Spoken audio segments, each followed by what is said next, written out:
अरे भाई ये खरीदोगे?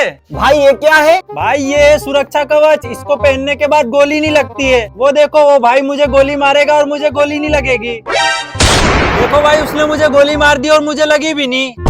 अरे भाई ये तो बहुत काम की चीज है, लाओ मुझे दे दो, मेरे बहुत दुश्मन है, मैं ओढ़ लूं। ठीक है भाई तू जा। अरे भाई मेरे इस सुरक्षा कवच के पैसे तो दे दो यार। पैसे? पैसे तो भाई मुझे दिख भी नहीं रहे, कहाँ रखे? कहाँ रखे भाई? यहीं कहीं रखे होंगे पैसे, देखो भाई ये है तो सही पैसे।